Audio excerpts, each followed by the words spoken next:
আজকে আমি অনলাইন ক্লাসে স্বাগত জানাচ্ছি 2019-20 শিক্ষাবর্ষে দ্বাদশ শ্রেণীর ছাত্রীদেরকে। কেমন আছো তোমরা? আশা করি ভালো আছো।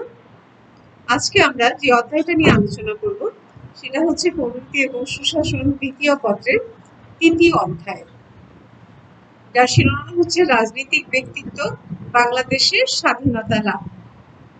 এই অধ্যায়ের বিগত ক্লাসে আমরা যে পর্বগুলো আলোচনা করেছিলাম সেখানে আমরা দেখেছি যে ব্রিটিশ শাসন আমলে এই দেশে, এই ভারতীয় উপমহাদেশে যে রাজনৈতিক ব্যক্তিত্বরা ছিলেন তারা কেউ কেউ ব্রিটিশ রাজশক্তির সহযোগিতা করেছেন, অর্থাৎ কেউ কেউ সহযোগবাদী নীতি অবলম্বন করেছেন, কেউ অসহযোগবাদী নীতি অবলম্বন করেছেন, এবং তাদের মধ্যে কেউ কেউ এদেশের আপামর জনগোষ্ঠীর স্বাধিকার আন্দোলনে জড়িত ছিলেন, অর্থাৎ এদেশের গণমানুষের অধিকার আদায়ের জন্য তারা নিজেদের নিয়োজিত রেখেছেন।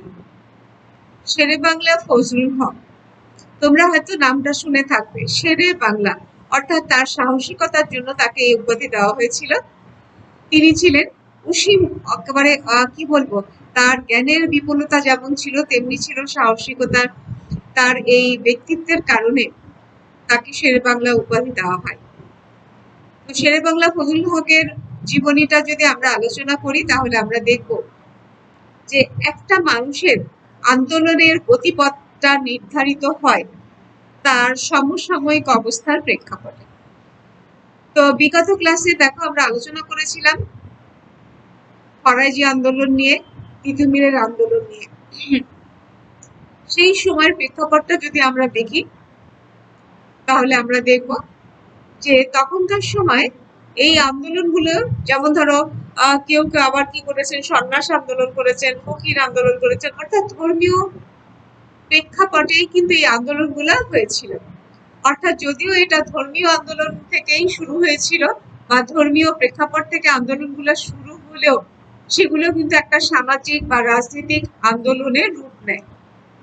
কারণটা হচ্ছে যে একজন ধর্মীয় নেতা তার অনুসারীদের সুখ দুঃখ সবগুলোর সাথেই কিন্তু তিনি জড়িত হয়ে পড়েন। তার অনুসারীরা যদি কোনো অন্যায়, অবিচার বা শোষণের মুখোমুখি হয়, তাদের সান্নিধ্য থেকে এগুলো তিনি উপেক্ষা করতে পারেন না। তো আমরা দেখেছি বিগত দশকে, অর্থাৎ ঊনবিংশ শতাব্দীর গোড়ার দিকে ব্রিটিশ বিরোধী আন্দোলনগুলো প্রথমত আমরা দেখি ধর্মীয় আন্দোলনে শুরু হলেও পরবর্তীকালে সেটা রাজনৈতিক আন্দোলনের রূপ নেয়। এবং আমরা দেখি যে শেরে বাংলা, এ কে ফজলুল হকের জন্ম হয়েছিল 1873 সালে, অর্থাৎ ব্রিটিশ শাসনামলেই জন্ম হয়েছিল। তার আগে এই আন্দোলনের অর্থাৎ তার জন্মের সময় আমরা দেখি, জন্মের আগে অর্থাৎ তার রাজনৈতিক জীবনের আগে এই ভারত উপমহাদেশের জনগোষ্ঠী তারা রাজনৈতিক সচেতন ছিল না। পলাশির যুদ্ধ তার প্রমাণ।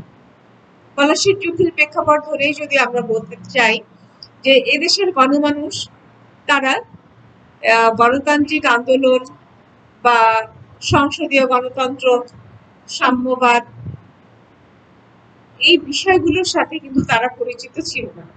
অর্থাৎ রাজতান্ত্রিক আবহে তারা তাদের জীবনযাপন করেছে। সেখানে প্রতিনিধিত্বমূলক গণতন্ত্র বা সংসদীয় গণতন্ত্র বা সাম্যবাদ, এই বিষয়গুলো তাদের ধারণার বাইরে ছিল। পরিস্থিতি বা পরিবেশ বা পারিপার্শ্বিকতা মানুষকে অনেকখানি প্রভাবিত করে। ফরাজি আন্দোলন বা তিতুমির আন্দোলন, তিতুমিরের যে বাঁশের কেল্লা আন্দোলন, এগুলো সাময়িকভাবে যদিও আমরা দেখি ব্যর্থ হয়েছিল, তদুপরি এদেশের গণমানুষের চেতনায় এটা বিরাট একটা আলোড়ন তৈরি করে। মানুষ সচেতন হয় তার অধিকার বোধ সম্পর্কে, তার অধিকার নিয়ে সে কিভাবে তার অধিকারগুলো আদায় করবে, সে তার অধিকার সম্পর্কে সচেতন হয়, তার গণতান্ত্রিক মূল্যবোধ সম্পর্কে সে একটু একটু করে জানতে চেষ্টা করে। সেজন্য আমরা বলতে চাই যে ফরাজি আন্দোলন বা তিতুমিরের আন্দোলন যদিও ব্যর্থতায় পর্যবসিত হয়েছিল, তথাপি এদেশের গণমনে একটা বিরাট আলোড়ন তৈরি করে মানুষকে এতটাই সজাগ করে, যার পথ ধরে তারা আস্তে আস্তে করে তাদের কাঙ্ক্ষিত স্বাধীনতার পথে এগিয়ে যেতে থাকে। আর এগিয়ে চলার পথে যারা তাদের সাহস জুগিয়েছে, প্রেরণা জুগিয়েছে, তাদের বিভিন্ন প্রশাসনিক বা রাজনৈতিক সাহায্য সহযোগিতার মাধ্যমে তাদের এই এগিয়ে চলার পথকে মসৃণ করেছে, তাদের একজন হচ্ছেন শেরে বাংলা একে ফজলুল হক। গণমানুষের রাজনীতির সাথে যিনি জড়িত, এদেশের তৃণমূল পর্যায় থেকে, অর্থাৎ এদেশের চাষা ভূষা শ্রমজীবী মানুষের কথা যিনি অন্তর দিয়ে ভেবেছেন, একদিকে মধ্যবিত্ত শিক্ষিত সমাজ গড়ার ক্ষেত্রে যার অবদান অবিস্মরণীয়, ঠিক তেমনি এদেশের একেবারে তৃণমূল পর্যায়ে যে শ্রমজীবী মানুষ আছে, যে কৃষক আছে, তাঁতি আছে, জেলে আছে, তাদের অধিকার আদায়ের জন্য যিনি আমরণ সংগ্রাম করে গেছেন, তিনি হচ্ছেন শেরে বাংলা একে ফজলুল হক। আজকে আমাদের এই আলোচনা এই মহান ব্যক্তিত্বকে নিয়ে, শেরে বাংলা একে ফজলুল হক। শেরে বাংলা একে ফজলুল হকের জন্ম আমরা দেখি 1831 সালে বরিশাল জেলায়, বর্তমানে যেটা ঝালকাঠি জেলা হিসাবে পরিচিত, অর্থাৎ বৃহত্তর বরিশাল বিভাগ, এখন যে বৃহত্তর বরিশাল বিভাগ, সেই বরিশাল বিভাগেরই ঝালকাঠি জেলায় রাজাপুর উপজেলায় সাতুরিয়া গ্রামে তার জন্ম। আমরা দেখি তার পিতা ছিলেন একজন উকিল এবং তিনি একটা শিক্ষিত পরিবারে জন্মগ্রহণ করেছিলেন, অর্থাৎ একটা মধ্যবিত্ত পরিবারে জন্মগ্রহণ করার ফলে তিনি যেমন উচ্চবিত্তের সংস্পর্শে ছিলেন, তেমনি নিম্নবিত্তের সাথেও তার একটা যোগাযোগ ছিল। তো তারই গণমানুষ, অর্থাৎ কৃষকের বা আমাদের এই একেবারে তৃণমূল পর্যায়ে, অর্থাৎ শিকড় পর্যায়ে যাদের বসবাস, প্রান্তিক দেশের প্রান্তিক জনগোষ্ঠী থেকে শুরু করে একেবারে মধ্যবিত্ত শ্রেণী পর্যন্ত, যাদের স্বপ্নকে বাস্তবায়িত করার জন্য, যাদের দুঃখ দুর্দশা দূর করার জন্য তিনি চেষ্টা করেছিলেন, সেই সময়কালটাকে যদি আমরা বিশ্লেষণ করে দেখি, তাহলে আমরা দেখব যে 1793 সালে, অর্থাৎ চিরস্থায়ী বন্দোবস্ত যখন এদেশে চালু হয়, সেই চালু হওয়ার পরে আমরা দেখি যে এটা আসলে এদেশের মানুষের, অর্থাৎ বিশেষ করে মুসলিম জনগোষ্ঠীর উপরে একটা বিরাট আঘাত আনে। অর্থাৎ তাদের যে সামাজিক যে অবকাঠামো বা তাদের যে সামাজিক অবস্থানটা, সেটাতে একটা প্রচন্ড ধাক্কা আসে। কারণটা হচ্ছে যে এই চিরস্থায়ী বন্দোবস্তর ফলে দেশের জনমানুষের উপরে শোষণের যে কি বলবো, স্টিম রোলার নেমে আসে, সেটার পথ ধরে আমরা দেখি তারা পদে পদে নানাভাবে তারা ক্ষতিগ্রস্ত হয়। আর্থ, সামাজিক, রাজনীতিক সব ক্ষেত্রেই তাদের উপরে একটা একেবারে দুঃসহ একটা জীবন তাদের বয়ে বেড়াতে হয়েছিল। কারণটা হচ্ছে গভর্নর জেনারেল লর্ড কর্নওয়ালিস চিরস্থায়ী বন্দোবস্ত করার ফলে নতুন হিন্দু জমিদার শ্রেণীর উদ্ভব হয় এবং এই দরিদ্র কৃষক শ্রেণী তাদের নির্যাতনের শিকার হয়। কারণটা হচ্ছে যে বন্যা, খরা, যে কোনো প্রাকৃতিক দুর্যোগই হোক না কেন, কোনোভাবেই কিন্তু রেহাই ছিল না কর দেওয়ার ক্ষেত্রে। যে কোনো ভাবেই হোক তাদের কর দিতেই হতো। এরপরে আরো আছে নীলকরদের অত্যাচার, ইংরেজ শাসন শোষণের অত্যাচার। অর্থাৎ আমরা দেখি যে ইংরেজ শাসক, নীলকর সাহেব ও হিন্দু জমিদার, এই তিনে মিলে যে মানে অসহনীয় বা দুর্ভোগ সৃষ্টি করে, তারই বিরোধিতা করার জন্য আমরা দেখি ফরাজি আন্দোলনের উদ্ভব হয়, তিতুমিরের সংগ্রাম পরিচালিত হয়। কিন্তু সবচেয়ে বড় কথা হচ্ছে এই মুসলিম জনসাধারণ অত্যাচারী শাসক গোষ্ঠীর বিরুদ্ধে মাথা তুলে দাঁড়ানোর সাহস পেত না। কিন্তু তাদের এই কাজটা, অর্থাৎ তাদের মনে যে সাহসিকতার বীজ বপন করেছিল ফরাজি আন্দোলন, সেই ফরাজি আন্দোলনের পথ ধরে জনমানুষের মনে যেই শক্তি বা আত্মশক্তিতে তারা জেগে ওঠে। সেই আত্মশক্তিকে আর একটু এগিয়ে নিয়ে গেছেন শেরে বাংলা ফজলুল হক। কারণ তিনি ছাত্র অবস্থায় দেখেছেন যে জমিদার শ্রেণী কি ধরনের অত্যাচার করে। তার জীবনীতে আমরা শুনেছি যে তিনি যখন ছাত্র ছিলেন তখন বাড়ি ফেরার পথে একটা গ্রামের মাঝখান দিয়ে যাচ্ছিলেন। তো পথিমধ্যে তিনি শুনতে পেলেন যে কোন বাড়ি থেকে কান্নার রোল আসছে। এরা কান্নার রোল আসছে কোত্থেকে?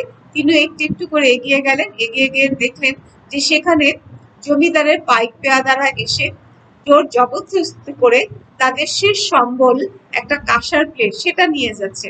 তখন তিনি বললেন, কি ব্যাপার, তোমরা এটার জন্য এত কান্না করছো কেন? বলে, আমাদের বাপ দাদাদের এই একটা চিহ্নই আছে, সবই চলে গেছে, আর কিছুই নেই। অর্থাৎ জমিদারদের অত্যাচার, দুঃশাসন সবকিছু মিলে এদেশে যে প্রান্তিক জনগোষ্ঠী আছে তাদের জীবন যে কি অবর্ণনীয় কষ্টের সেটা তিনি নিজ চোখে দেখতে পেলেন। যে জমিদারের শোষণ, তারপরে নীলকরদের অত্যাচার সবকিছু তার মনে এতই গভীরভাবে প্রভাবিত করেছিল। অর্থাৎ তার ভিতরে আমরা একটা আবেগ প্রবণতা দেখতে পাই। এই আবেগ প্রবণতার কারণে তিনি তখন প্রতিজ্ঞা করলেন যে করেই হোক এদেশ থেকে জমিদারদের নির্যাতন অবসান করতেই হবে, এদেশের কৃষককে মুক্ত করতেই হবে। এই যে তিনি পণ করেছিলেন সেটা তার রাজনৈতিক কার্যক্রমের বিভিন্ন যে পর্যায়গুলো আমরা দেখি, বা তার রাজনৈতিক, সামাজিক, অর্থনৈতিক বিভিন্ন ক্ষেত্রে তিনি যে অবদান রেখেছেন সেগুলো আলোচনা করলে সেই তার প্রতিজ্ঞার কথাটাই কিন্তু আমাদের কাছে মনে হয়। তা আমরা আজকে দেখি যে তার এই পর্যায়গুলো আমরা একটু আলোচনা করে নিই। যে প্রথমত আমরা দেখি যে তিনি তার শিক্ষা জীবন শেষে তিনি সরকারি চাকুরিতে যোগদান করেন 1906 সালে। এক্ষেত্রে একটা কথা বলে রাখা ভালো যে তার 1906 সালে তিনি একটা অর্থাৎ মুসলিম শিক্ষা সম্মেলনে যোগদান করেন। অর্থাৎ তার রাজনৈতিক অঙ্গনে পদচারণা শুরু হয় 1906 সালে।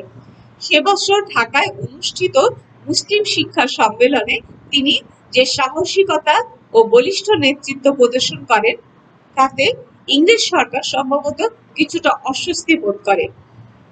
বাংলা ও আসামের তদানীন্তন lieutenant governor sir Bampfylde fuller Fazlul হককে ডেপুটি ম্যাজিস্ট্রেটের পদ গ্রহণের জন্য আহ্বান জানান।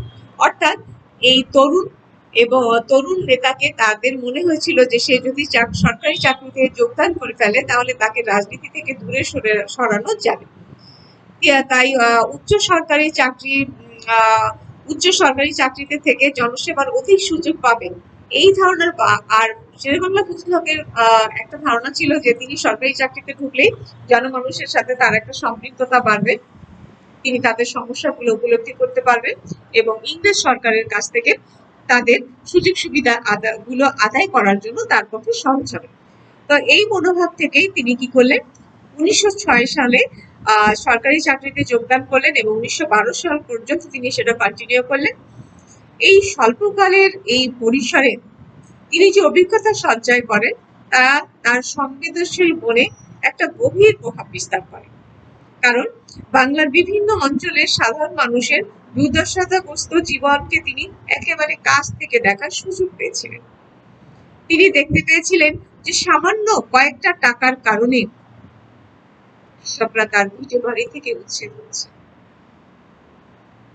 জেলে সে মহাজনের নৌকায়, মহাজনের দেওয়া টাকায় যেই জেলে সারাদিন মাছ ধরে সেও শোষিত হচ্ছে। যে মহাজন অশিক্ষিত হওয়ার কারণে একটা টিপসই দিয়ে, সামান্য কয়টা টাকার ধারের কারণে সে একটা টিপসই দিয়ে সে তার পুরো জমি দখল করে নিচ্ছে। অর্থাৎ এই শোষিত মানুষগুলোর পক্ষে একটা সময়ের বলিষ্ঠ কণ্ঠস্বর হিসেবে শেরে বাংলা ফজলুল হক সেই সময় অনেকটা ভূমিকা পালন করেন। তো আমরা দেখি এরপরে যে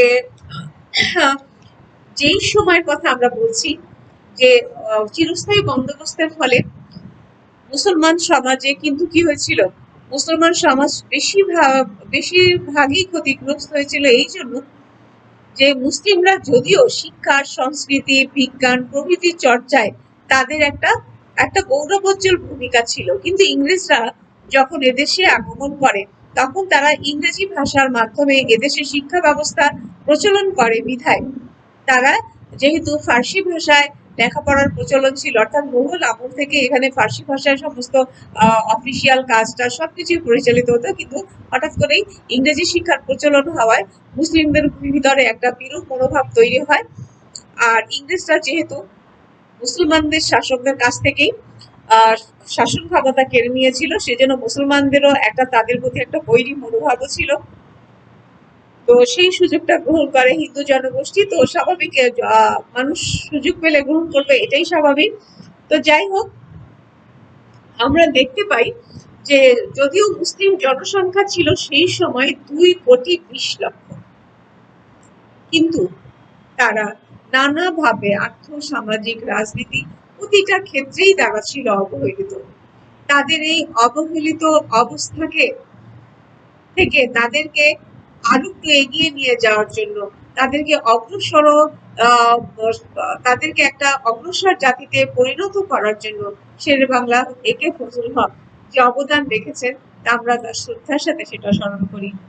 এবং আমরা দেখি যে এই কায়েমি স্বার্থবাদী অর্থাৎ যদিও আমরা দেখি যে 1906 সালে মুসলিম লীগ গঠন করা হয়, এখানে উল্লেখযোগ্য যে তিনি মুসলিম লীগের মাধ্যমেই কিন্তু তার কি হয়, তার রাজনৈতিক জীবনটা শুরু হয়। তিনি মুসলিম লীগে যোগদান করেন, কিন্তু এই মুসলিম লীগের সাথেও কিন্তু তার একটা বৈরিতা শুরু হয়, অর্থাৎ তার একটা সেখানে কিন্তু তাদের সাথে তিনি বেশি দিন টিকে থাকতে পারলেন না। কারণ হচ্ছে যে মুসলিম লীগের বেশিরভাগ সদস্যই কিন্তু হচ্ছে উচ্চবিত্তের, কেউ জমিদার, কেউ নবাব, কিন্তু এই কায়েমি স্বার্থবাদীদের সাথে শেরে বাংলা একে ফজলুল হক কখনোই কিন্তু আপোষ করেননি।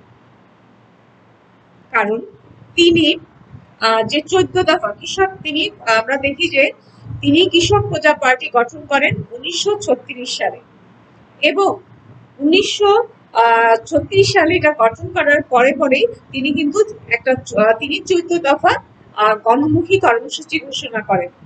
সেই দফার মধ্যে উল্লেখযোগ্য বিষয়টা হচ্ছে কি, বিনা খেসারতে জমিদারি উচ্ছেদ। তাহলে দেখো যে যদি জমিদারি উচ্ছেদ করতে হয়, তাহলে বলো মুসলিম লীগে যেখানে প্রভাবশালী নেতারা বেশিরভাগই ছিলেন কি অর্থবিত্তের অধিকারী, যারা শিল্পপতি ছিলেন, যারা জমিদার ছিলেন, যারা নবাব ছিলেন, তারা কি তার সাথে একমত হবেন? হবেন না, এটাই স্বাভাবিক ছিল। কিন্তু তিনি দলীয় স্বার্থে তাদের সাথে কোনোভাবেই তিনি তাদের দলের সাথে থাকার জন্য বা তাদের সাথে রাজনীতি করার জন্য তিনি কিন্তু তার এই দাবি দাওয়াগুলো ত্যাগ করেননি। অর্থাৎ প্রথম কথাই ছিল কি বিনা খেসারতে জমিদারি উচ্ছেদ, অর্থাৎ তার কথা ছিল কি যে যার জমি, যার লাঙ্গল তার জমি, যার জাল, যার জলা, যার জাল তার জলা, অর্থাৎ যেখানে জেলে মাছ ধরবে সেটা তার, যে নৌকায় সে কাজ করছে সেই নৌকাটাও তার, অর্থাৎ যে যে উপকরণ নিয়ে কাজে ইনকাম করছে সেটা তারই। অর্থাৎ আমরা এখন আমাদের পূর্বপুরুষদের কথা চিন্তা করে দেখি যে আমাদের পূর্বপুরুষরা বেশিরভাগই কেউ ছিলেন না যে অফিস আদালতে কাজ করতেন। কারণটা হচ্ছে এই ভারতীয় উপমহাদেশে আমরা যখন দেখি যে ইউরোপে শিল্প বিপ্লব হচ্ছে, তখনও পর্যন্ত এই ভারতীয় উপমহাদেশের 90% মানুষ ছিল কৃষিজীবী, অর্থাৎ এদেশের প্রধান অর্থনীতি ছিল কৃষিভিত্তিক। তো এই কৃষিভিত্তিক অর্থনীতিতে যদি কৃষকের ন্যায্য পাওনা না দেওয়া হয়, তাহলে বিরাট একটা জনসংখ্যাই কিন্তু অর্থনৈতিক উন্নয়ন থেকে বঞ্চিত হচ্ছে, তাদের যা দাবি, ন্যায্য দাবি থেকে তারা বঞ্চিত হচ্ছে। তাহলে এই কৃষককে তার ন্যায্য দাবি বা তার অধিকার ফিরিয়ে দেওয়ার জন্য মহাজনের এই চক্রবৃদ্ধি সুদের হাত থেকে দরিদ্র মানুষকে বাঁচানোর জন্য তিনি অনেকগুলো আইন পাশ করেছেন, যেগুলো আমি পরে আলোচনা করছি। আর এই 14 দফার মধ্যে উল্লেখযোগ্য কি ছিল? সুদ নিয়ন্ত্রণ আইন প্রণয়ন, অর্থাৎ চক্রবৃদ্ধি সুদের হারের চক্রে পড়ে যেই কৃষক সর্বস্বান্ত হচ্ছে, যেই দরিদ্র মানুষগুলো নিঃস্ব হয়ে যাচ্ছে, তাদের বাঁচানোর জন্য তিনি নিয়ম করলেন কি, তিনি দফা দিলেন যে সুদ নিয়ন্ত্রণ আইন প্রণয়ন করতে হবে। এরপরে তিনি শিক্ষা খাতের জন্য তিনি বললেন অবৈতনিক প্রাথমিক শিক্ষা প্রবর্তন করতে হবে, ঋণ সালিসি বোর্ড গঠন, বাংলার পূর্ণ স্বায়ত্তশাসন প্রতিষ্ঠা। অর্থাৎ 1936 সালে তিনি কৃষক প্রজা পার্টি গঠন করেন এবং তিনি 14 দফা গণমুখী কর্মসূচি প্রণয়ন করেন, যার উল্লেখযোগ্য 5টি ধারা আলোচনা করলে আমরা বুঝতে পারবো যে তার রাজনীতির উদ্দেশ্যটা ছিল গণমুখী, জনগণের কল্যাণে। অর্থাৎ তিনি একদিকে মধ্যবিত্ত শ্রেণীকে উজ্জীবিত করেছেন, মুসলমানদের কৃত গৌরব ফিরে পাওয়ার জন্য তিনি আন্দোলন করেছেন, এবং নিম্ন শ্রেণী অর্থাৎ দেশের গণমানুষ অর্থাৎ প্রান্তিক জনগোষ্ঠীকে তিনি সাহায্য করার জন্য, প্রান্তিক জনগোষ্ঠীর আর্থিক দুর্দশা ঘোচাবার জন্য, তাদের অবস্থার উন্নয়নের জন্য তিনি তার রাজনীতিতে তিনি যথেষ্ট ভূমিকা রেখেছেন। এরপরে আমরা দেখি যে কায়েমি স্বার্থবাদী চক্রের তীব্র বিরোধিতা সত্ত্বেও, কায়েমি স্বার্থবাদী চক্রের তীব্র বিরোধিতা সত্ত্বেও তারই একক প্রচেষ্টায় বিভিন্ন সময় জনকল্যাণমূলক আইন পাশ করা হয়। তার মধ্যে একটা ছিল কি, বঙ্গীয় প্রজাস্বত্ব আইন 1928, প্রজাস্বত্ব অর্থাৎ প্রজাদের অধিকার আদায়ের বিষয়, বঙ্গীয় প্রজাস্বত্ব আইন 1928, বঙ্গীয় কৃষি খাতক আইন 1928, বঙ্গীয় প্রজাস্বত্ব সংশোধন আইন 1939, মহাজন আইন 1940 বিশেষভাবে উল্লেখযোগ্য।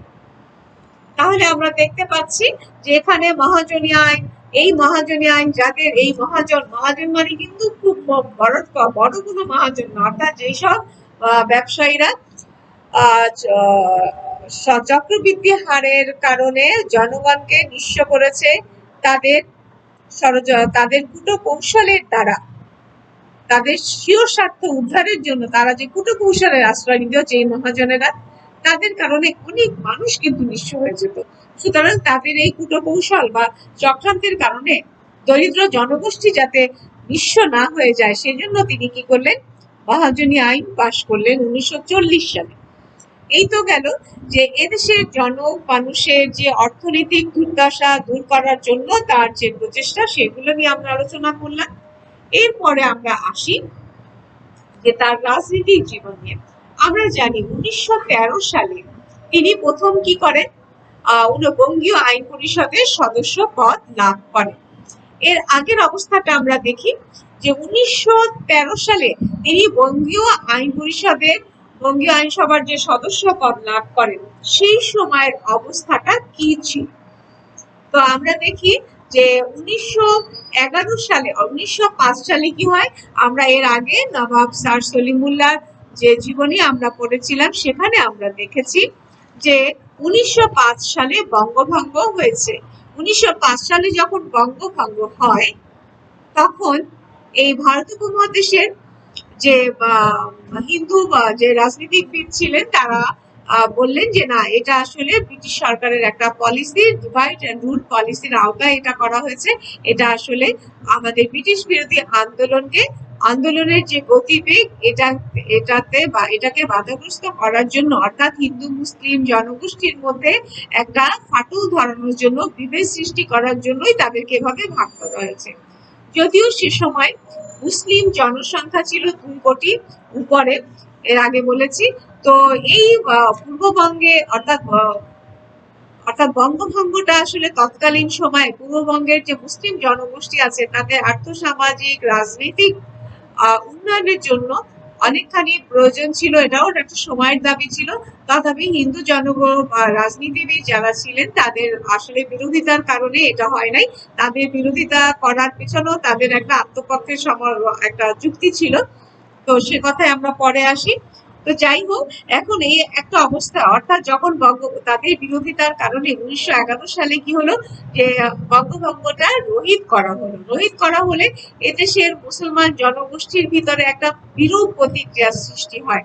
তারা মনে করলো ইংরেজ সরকার শুধুমাত্র হিন্দু জনগোষ্ঠীর কল্যাণেই কাজ করবে, তাদের কথাই শুনবে, আমরা এখানে উপেক্ষিত হচ্ছি। এই উপেক্ষিত বা বঞ্চিতের মনোভাব তাদের ভিতরে যে মনোকষ্ট সৃষ্টি করে, সেই প্রেক্ষাপটে সেই সময় কিন্তু কি করলেন, 1913 সালে তিনি বঙ্গীয় আইনসভার নতুন সদস্য হিসাবে বাজেট অধিবেশনে তিনি যে বক্তব্য রাখেন তাতে তার আন্দোলনবাদী ভূমিকাটা ধরা পড়ে। তিনি ইংরেজ সরকারের প্রতি সতর্কবাণী উচ্চারণ করে বলেন, আমার মনে হয় সরকারের পক্ষ থেকে এখন আমাদের অন্যদিকে সরে যাবার সময় এসেছে। এই প্রেসিডেন্সি 2,20,00,000 মুসলমান সরকারের নিকট থেকে যে বিবেচনা প্রত্যাশা করেছিল তা সরকারের কাছে অর্থহীন বলেই মনে হয়েছে। এই কারণেই তারা কি করেছে, বঙ্গভঙ্গ রদ করেছে। তো এই কথাটার পিছনেও যথেষ্ট যুক্তি ছিল। তারপর আমরা দেখি যে তিনি তার রাজনৈতিক ব্যবস্থার মানে আগাগোড়া পুরাটাই তিনি কি করেছিলেন, যে এদেশের যেমন গণমানুষের অধিকার আদায় করার চেষ্টা করেছেন, এদেশের কায়েমি স্বার্থবাদী গোষ্ঠীর রক্তচক্ষু উপেক্ষা করে তিনি জমিদারি উচ্ছেদের কথা তিনি বলেছেন। এই সাহসী উচ্চারণটা তিনি কিন্তু প্রথমেই করেছিলেন, যে তিনি আমরা বলতে পারি যে একটা সময় সাহসী কণ্ঠস্বর হিসাবেই কিন্তু শেরেবাংলা একে ফজলুল হক তার ভূমিকা পালন করে গেছেন। যদিও তিনি তার দলের মধ্যে থেকেই অনেক সময় তিনি বিরোধিতার সম্মুখীন হয়েছেন। এরপরে আমরা দেখি যে তিনি শিক্ষার প্রসঙ্গে যদি আমরা বলি, যে শেরেবাংলা একে ফজলুল হক শিক্ষানুরাগী ছিলেন। তিনি নিজেও বিভিন্ন বিষয় তিনি পড়াশোনা করেছেন, তার শিক্ষাগত যোগ্যতার প্রসঙ্গে আমরা আগে বলেছি। তো এক্ষেত্রে আমরা দেখি যে শিক্ষা জীবন, অর্থাৎ এই ভারতীয় মুসলমানদের মধ্যে, অর্থাৎ বিশেষ করে এই পূর্ববঙ্গে আমরা দেখি যে মুসলমানরা শিক্ষা দীক্ষার ক্ষেত্রে যথেষ্ট পিছিয়ে ছিল, এবং শিক্ষা দীক্ষার ক্ষেত্রে তাদের এই পিছনে পড়ে যাওয়ার কারণে, অর্থাৎ শিক্ষা ক্ষেত্রে তাদের এই অনগ্রসরতার কারণে তারা কিন্তু সরকারি চাকরিতেও তারা তেমন কোনো পদবি পায় না, অর্থাৎ তেমন একটা ছিল না। যদিও তারা মোট জনসংখ্যার একটা বৃহৎ অংশ ছিল, তথাপি আমরা দেখেছি যে মাত্র 10 ভাগ সরকারি চাকুরিতে মাত্র তাদের অবস্থান ছিল খুবই কম। সেজন্য আমরা দেখি যে চিত্তরঞ্জন দাসের সাথে তিনি বেঙ্গল প্যাক করেছেন, এবং এই বেঙ্গল প্যাক করার উদ্দেশ্য হচ্ছে কি, যে মুসলমানদের এই পিছিয়ে পড়া অবস্থান থেকে তারা যাতে একটা সামনে অগ্রসর হতে পারে, সেজন্য তাদের জন্য আলাদা কোটা সংরক্ষণ করা। তাহলে এখানে আমরা দেখি যে হিন্দু মুসলমানদের মধ্যে যাতে বৈরিতা না থাকে, অর্থাৎ তাদের মধ্যে যাতে সাম্প্রদায়িক সম্প্রীতি থাকে, সেজন্য মুসলমানদের জন্য আলাদা কোটা সংরক্ষণ করা। অর্থাৎ মুসলমানরা যদি তাদের পিছিয়ে পড়া অবস্থা থেকে একটু অগ্রসর হয়, সেক্ষেত্রে তাদের ভিতরে যে বঞ্চনার যে অনুভূতি সেটা দূর হয়ে যাবে, এবং তাদের মধ্যে একটা অর্থাৎ এই কোনো বিরূপ মনোভাব থাকবে না, এবং তারা হিন্দু জনগোষ্ঠীর সাথে কাঁধে কাঁধ মিলিয়ে তারা একসাথে চলতে পারবে। অর্থাৎ তার উদ্দেশ্য ছিল যে যদিও তিনি মুসলমান জনগোষ্ঠীর জন্য কাজ করেছেন, বিকজ অফ তারা অনেকটা পিছিয়ে ছিল, কিন্তু তার ভিতরে একটা অসাম্প্রদায়িক মনোভাব ছিল, অর্থাৎ যাতে হিন্দু মুসলমানের মধ্যে কোনো সাম্প্রদায়িক সংঘর্ষ না বাঁধে, সাম্প্রদায়িক দাঙ্গাটা না হয়, সাম্প্রদায়িক বিরূপ মনোভাব তৈরি না হয়, সেক্ষেত্রেও কিন্তু তার একটা ভূমিকা ছিল, যার প্রমাণ হচ্ছে বেঙ্গল প্যাক। তো আমরা এরপরে দেখি যে 54 সালের নির্বাচনে আমরা দেখি যে পূর্ব বাংলায় যখন 1954 সালে প্রাদেশিক নির্বাচনে সোয়ার্দি অর্থাৎ আমরা আরেকটা বিষয় আমরা দেখি যে শিক্ষা ক্ষেত্রে বিদ্যানুরাগী হিসাবে শেরেবাংলা ফজলুল হকের একটা অনেক মানে কি বলবো, যে শেরেবাংলা ফজলুল হক শিক্ষার জন্য, অর্থাৎ রাজনৈতিক অঙ্গনে তিনি যে পদক্ষেপই গ্রহণ করেছেন, সেক্ষেত্রে তিনি একটা সজাগ দৃষ্টি রেখেছেন যাতে শিক্ষা কার্যক্রম কোনোভাবেই লঙ্ঘিত না হয়। আমরা দেখি যে যখন অসহযোগ আন্দোলন হলো বা খেলাফত আন্দোলন হলো, তখন তারা বিলেতি শিক্ষা, বিলেতি পণ্য বর্জন, বিলেতি শিক্ষা বর্জন, বিলেতি ইংরেজদের অফিসা করা সবকিছু বর্জনের ঘোষণা দেয়। তখন তিনি ঘোষণা করলেন যে না, শিক্ষাকে এই আন্দোলনের বাইরে রাখতে হবে। যদি শিক্ষা প্রতিষ্ঠান বন্ধ হয়ে যায়, তাহলে যারা শিক্ষার্থী আছে তারা শিক্ষা ক্ষেত্রে অনেকখানি পিছিয়ে পড়বে।